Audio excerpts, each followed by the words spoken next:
Yes, Prabhu. Yeah. Uh, Prabhuji, this statement is from Srimad Bhagavatam Purport. I think Canto 1, second verse. Just wanted more clarification on this uh, statement, Prabhuji. Pashil Prabhupada. Statement is like this, Prabhuji. Mhm. Service to the Lord is rendered in pure consciousness of one's spiritual identity. By service, one is immediately freed from material encumbrances. So, just wanted more clarification on this statement, Prabhuji. So this service can be understood in two different ways. Service in complete pure identity as part and parcel of Krishna. In when a person has realized his swarupa, that what his relationship with Krishna is. So that service is actually done out of spontaneous love, and there is no flaw in that service, even apparently if there are some rules and regulations neglected. And another service is sadhana bhakti, when we actually do regulated devotional service to Krishna. So in either cases, uh, the service is actually a person who's rendering service uh, falls under the direct protection of the Supreme Lord. So the service actually, whether in conditioned state or in pure state, is always glorious. That's the prerogative of devotional service. Devotional service is actually uh, uh, there's no comparison between devotional service and any other activity or process of self-realization, including nishkam karma yoga or jnana or yoga or ashtanga yoga.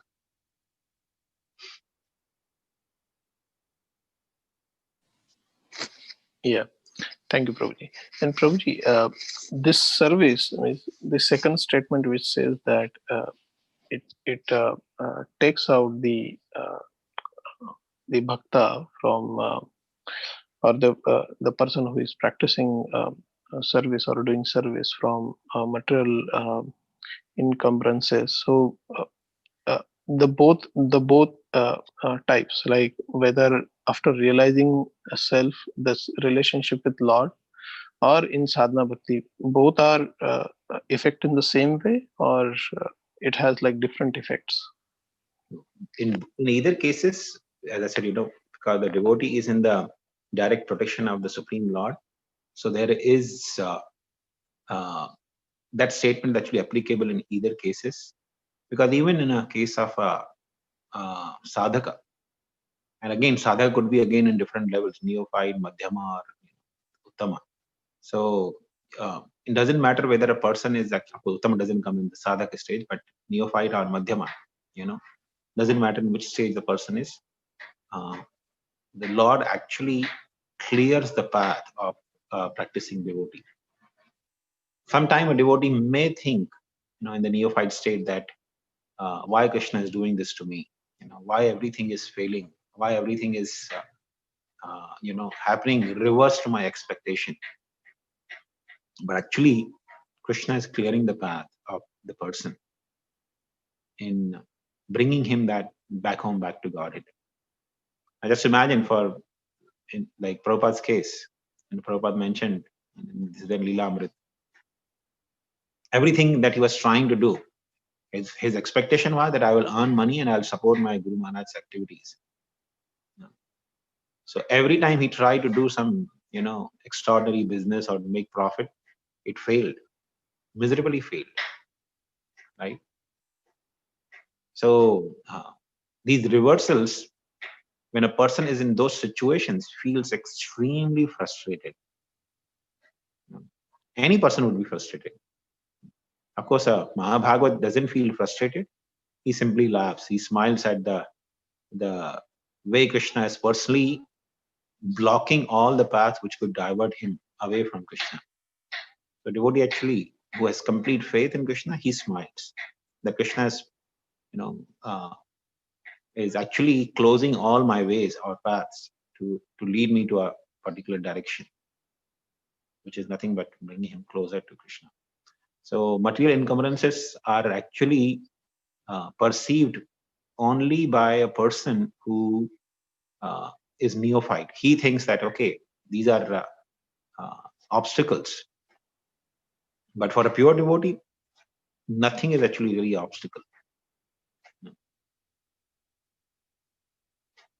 So, but in case, in either cases, even neophyte devotee or a sadhaka should always remember that Krishna is personally in charge of my life. He's guiding me.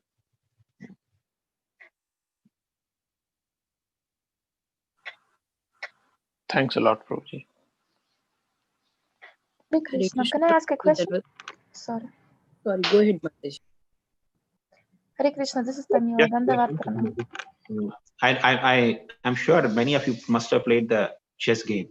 So in chess game, you see a person who's trying to defeat the opponent. He wants to make sure that all the moves of the king of the other person are actually blocked, so that he can create a situation like check and mat. So Krishna personally tries to create a situation of check and mat for devotee, where he has no option but to fall at the feet of Krishna. So all the material encumbrances are nothing but Krishna is trying to block our ways, which will divert us from Krishna consciousness. I hope that makes sense, bro. Yes, Ravi. Now I can visualize. Thank you very much. Hare Krishna, may I ask a question? Yes, Madhvi, go ahead. Dandavat Pranam. Today we were reading about that Krishna's heart is always controlled by devotees because he is attached to devotees, right? Mm-hmm. But from the first verses of Srimad Bhagavatam, we know that Krishna is fully independent and supreme controller. Can you explain, please, how these two statements are fit together? Sorry. Could you repeat, Madhvi? I missed that. There's some noise in between. Yeah. So today we were reading that the Krishna's heart is always controlled by devotees because he loves them, right? And from the first verses of Srimad Bhagavatam, we know that Krishna is fully independent and supreme controller. So what is your question, Madhvi? So the question, how those two statements are fit together, like.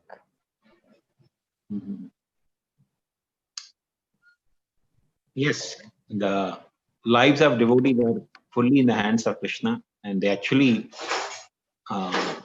voluntarily do so.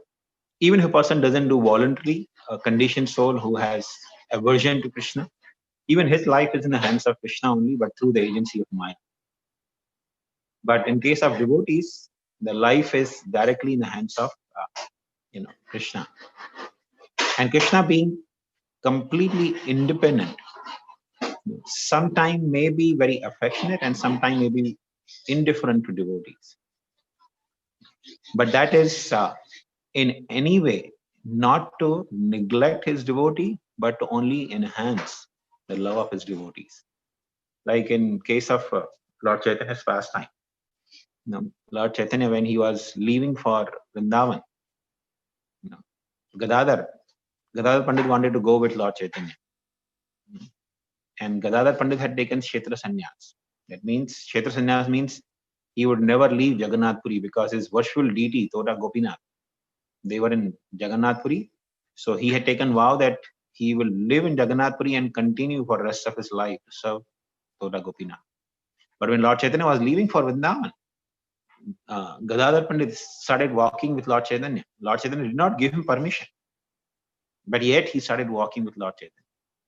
And he walked, he came out of Jagannath Puri, he walked long distance, and Lord Chaitanya told him, no, you cannot do this, because I will be responsible for your, breaking your vow of Kshetra Sannyas. And Gadadhar Pandit said, to hell with my Kshetra Sannyas, I don't care for my Kshetra Sannyas. And Lord Chaitanya was not happy with that, but he allowed Gadadhar Pandit, just to show that how devotees love the Lord. Lord Chaitanya actually allowed Gadadhar Pandit to come to a great distance. He came out of Jagannath, I think walked up to Kattak. And reaching on the bank of a river, Lord Chaitanya told Gadadhar Pandit, and even Sarvam Bhattacharya was there with Lord Chaitanya. So Lord Chaitanya told Gadadhar Pandit that you have come long way with me. Now, don't speak a word. I want you to just go back. And if you speak a word, you will be disrespecting me. So apparently, Lord Chaitanya was very unhappy, Gadadhar Pandit disobeying, but Lord Chaitanya was very happy internally. But at this point, Gadadhar Pandit understood that Lord Chaitanya actually is going to be unhappy if I disobey him. So he stopped and he fainted because Lord Chaitanya, speaking this, he sat in the boat and went away. And Gadadhar Pandit actually fainted and fell to the ground. And Lord Chaitanya didn't even look back. So apparently Lord Chaitanya was completely indifferent to Gadadhar. At that time, Sarvam Bhattacharya actually started speaking to Gadadhar. My dear Gadadhar, get up. This is the behavior of the great personalities. Sometimes they are soft like rose and sometimes they are hard like thunderbolt.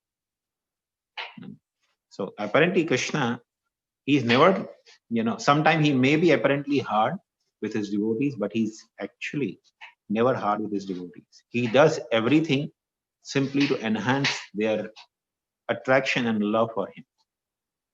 Because the only thing that satisfies the Supreme Lord is the immense and intense attachment of devotees and love of devotees for the Supreme Lord. So Krishna is only hungry for one thing, that is love. And whatever he does to enhance the love of his devotees. And actually, the statement that Lord is supremely independent, that is only in the case of non-devotees. In the case of devotees, he's like a puppet in the hands of his devotees. And Krishna personally himself declares that in the case of Amrish Maharaj, when Durvasa Muni approached the Lord made a declaration, Aham Bhakta Paradhino,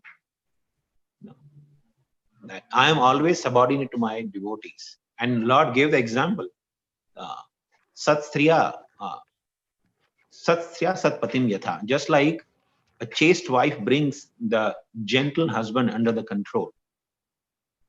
In Vedic culture, the wife would always be subordinate to the husband. Especially a chaste wife would always be subordinate to the husband. And being subordinate to the husband, the wife actually brings the husband under the control. So the Lord gave example, just like the chaste wife brings the husband, a gentle husband, under the control. Similarly, I am always under the control of my devotees. So Lord is independent, and sometimes he does exhibit that independent behavior to be indifferent with devotees, but that's only to enhance their love and to protect the devotees.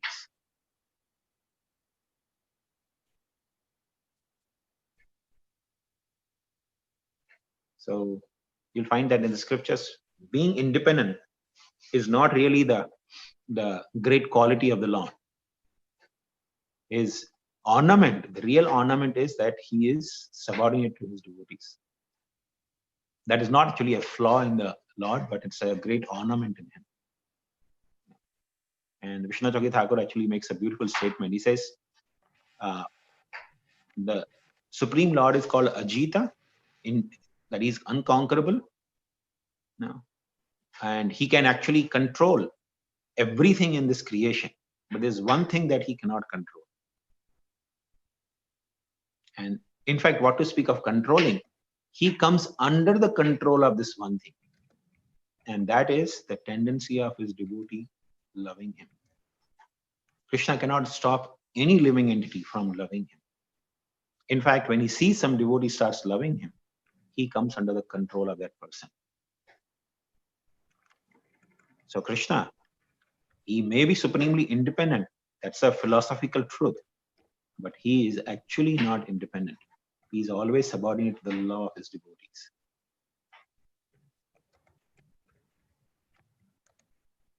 I hope that makes sense. Thank you very much. Thank you. Hare Krishna. Mm-hmm.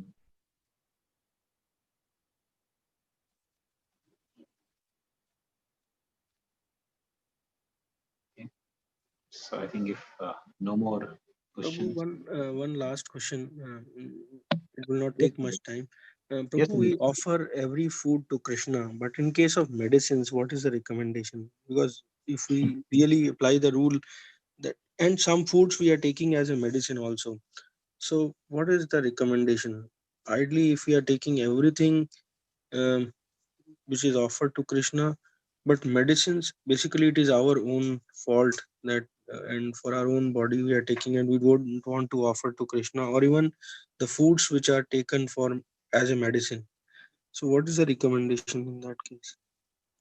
Any food that we cook at home, even for medicine purpose, must be offered to Krishna. Like, for example, in our home, we very often make ginger tea, which is only for the sake of, in the winter time, especially to keep the throat clear and not to catch any infections. But we always offer that to Krishna. Okay. And as far as the medicines are concerned, medicine means the medicine that we actually purchase for eating. That you don't have to offer to Krishna. Krishna doesn't need to eat the medicine, but the recommendation in the Ayurveda especially is that while taking medicine also, one should remember Lord Vishnu. There's a proverb, actually I'm not coming to my mind, but then in Sanskrit, there's a shloka which says, every time a person takes medicine, he should remember Lord Vishnu. So then naturally the medicine also becomes prasad of the Lord. Okay, Prabhu. Even I remember I don't know from where I got this, but maybe my grandmother or they used to chant this shloka while eating medicine. Om apana swa, Om udana swa, like that. There were 5 things. Sorry, bro, what do you think? I'm saying I heard one shloka that used to chant. Somebody used to chant. I don't remember, but they used to say Om Udana Swaha, Om Apana Swaha, Om, like that. There were 5 things which they used to say Swaha, and then take medicine. I don't know. Well, you don't have to go into that details. There could be, if somebody can find, but I never found the references. But this proverb, definitely, I remember in the early days of our Krishna consciousness, there was one Ayurvedic doctor in Chapari congregation, Sri Krishna Chaitanya Prabhu. He used to show us a lot of such references. So he showed one reference from the Ayurveda. It says, one should always remember Vishnu while taking medicine. That's a rule actually for taking, every time you take medication, you should remember Vishnu. There is one saying, Prabhu, Vaidyo Narayano Hari. I don't know if it is related to this or not. Vaidyo Narayano Hari. Yes. What does that mean, Prabhu? Vaidyo Narayano. Lord Narayana as Hari is actually the Vaidya. Supreme Vaidya is Hari. Sorry? I think it means the Supreme Vaidya is Hari only, Narayan. I mean, Lord Dhanvantari is actually the propounder of all the Ayurveda, and he is incarnation of the Lord. So, on this note, actually, I remember a nice shloka that SKC Prabhu taught. This is, of course, in another way. And I note that where that shloka says, Vaidya Raja Namo Tubhyam Yamaraj Sahodharo. Vaidya Yamaraj Pranam Haranti Dhano Vaidyo Dhanam Pranam Chayu. He says, Vaidya Raja Namo Tubhyam. My dear doctor, my dear Vaidya, I offer my obeisances to you. Why? Yamaraj Sahodharo. You are the brother of Yamaraj. But there is one thing, you are the elder brother of Yamaraj. Why? Because Yamaraj Pranam Haranti. Yamaraj only steals the life. Vaidyo Dhanam Pranam Chayu. But Vaidya takes away the dhana, the wealth, and life as well. It's like a modern verse. This is applicable for modern doctors. It's not for This is so true of corporate hospitals. yeah, if you go to the hospital, you can have that. This is actually applicable to the modern doctors. Prabhu, I just wanted to mention that I don't know if I'm doing it right or not. Every time I get medicine, I keep I keep in front of Krishna and say that please make sure this medicine helps me in whatever way you want, so that I'll be able to serve you better. So I do offer. Is that wrong? That's okay, Mataji. That's perfectly fine. If you are offering medicine to Krishna, Krishna will, out of love, he will accept that medication as well. I mean, Krishna doesn't need the medicine, but I just offer saying that you bless it, or, I don't know what I exactly say. I don't say even offering prayers and all, but I just keep it and just take blessings, and then I start my next box of medicine. Actually, yeah, go ahead. Actually, Krishna doesn't need anything. He doesn't need even the food that we offer to him. All he needs is love. And actually, anything we offer to Krishna is nothing but an expression of our love to Krishna. If that's what it's supposed to be. Everything that we offer to Krishna is actually our expression of love. So, we may, think that, okay, if I'm cooking a huge feast for Krishna, then Krishna will be happy. But Krishna is simply happy whatever is offered to him out of love. Sanatan Goswami, when he was worshipping Radha Madan Mohan, most of the time he would get some dry rotis, because he would beg and he would not cook, he would never cook. He would mostly beg, and whatever he got, he would actually offer it to Madan Mohan. And most of the time he got only dry rotis.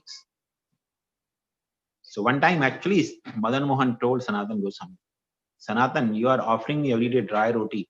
At least give me some salt today. This is too dry to eat.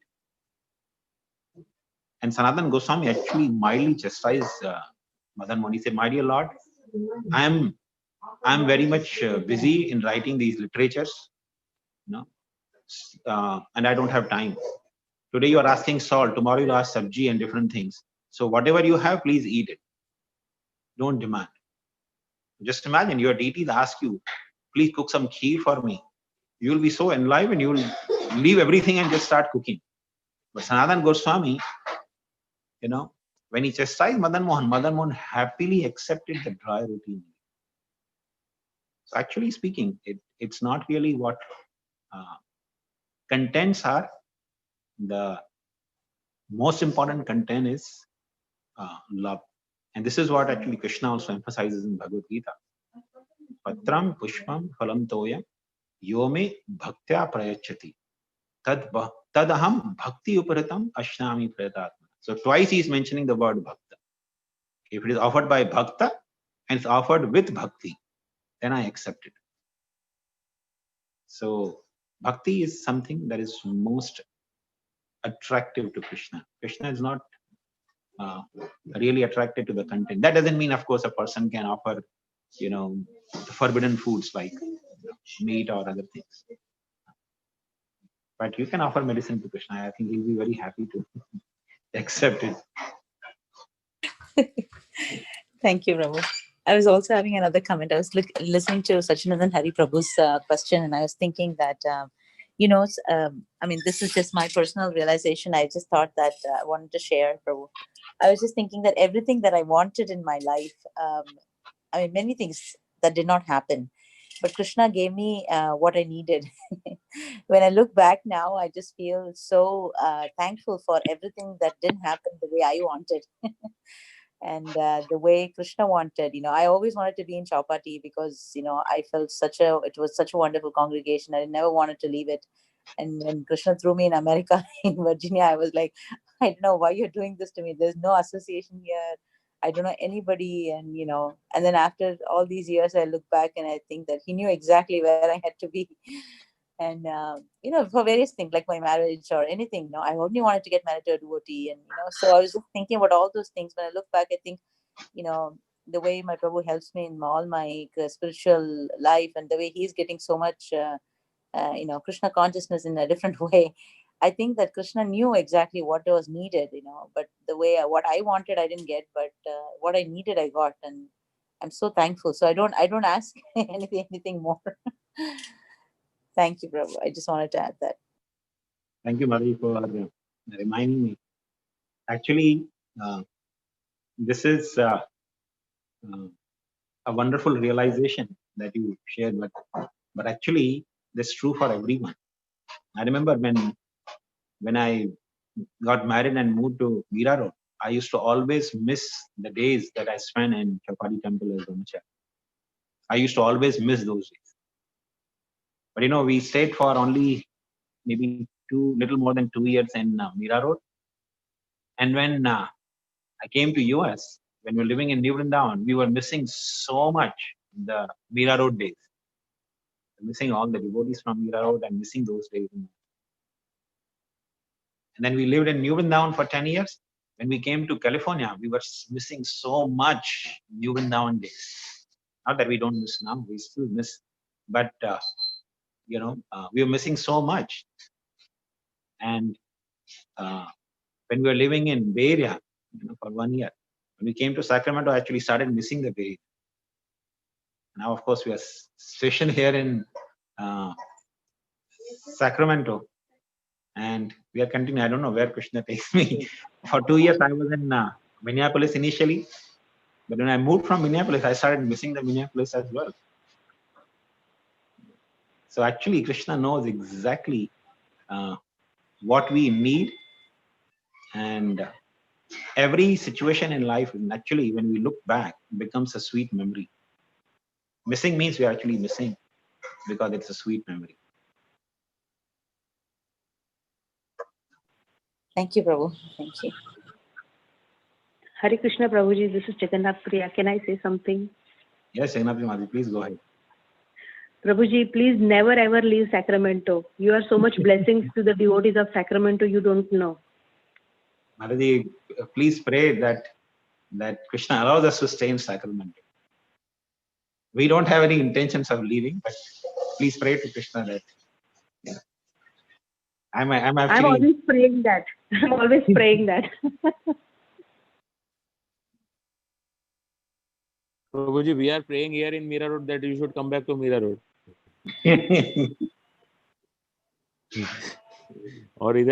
or come frequently, and then we will visit so many holy places in India. Sure, Gaurav. I'm actually remembering that we went to Vrindavan together, and I hope that someday we can go for longer trip to Vrindavan. Yes. You, everybody from US and your group are welcome here in India and in Mira Road, and we all will go to Vrindavan, or there are a lot more holy places. Sure. In Uttarakhand, especially Haridwar and Rishikesh. Rishikesh is so much places like heaven. Yes, I have been many times to Haridwar and Rishikesh.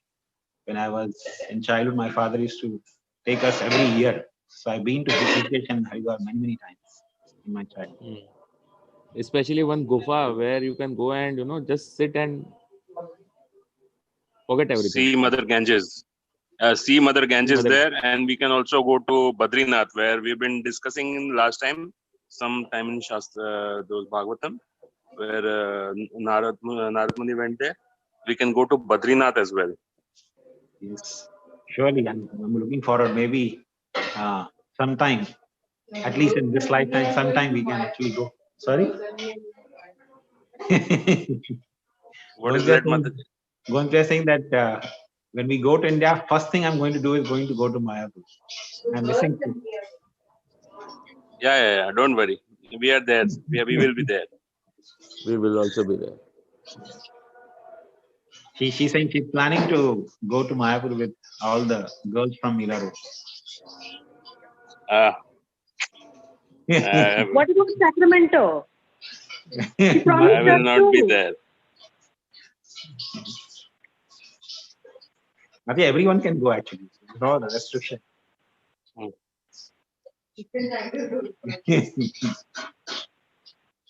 No, actually, especially when you go on that place and you brief about that place, that give really a good impact. While in fact, if you remember, we are doing in Vrindavan, in Govardhan Parikrama, you have said so much thing about Govardhan Parvat and everything. And still remember everything. Actually, we couldn't discuss much about Govardhan also because Govardhan had so many holy places. We hardly stopped few places, right? 2-3 places only. Yeah. But yeah, definitely, I think. But just now you said that you missed Mira Road and then you missed New Vrindavan. I just remember one thing that you told me. That is, you will not exchange even Brahma's kingdom with your brahmachari days.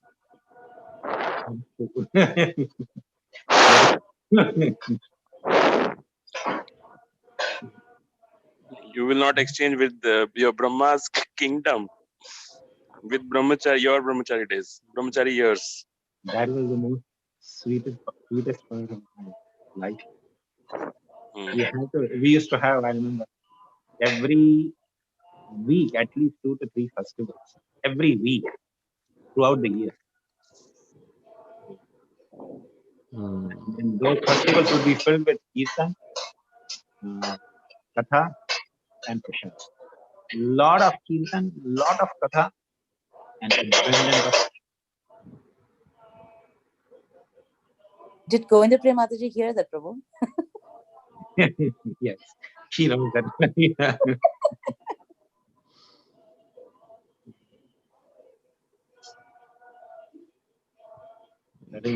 Thank you very much, everyone. Thank you, Prabhu. Reminding me those wonderful, beautiful days. Thank you very much. Pancha.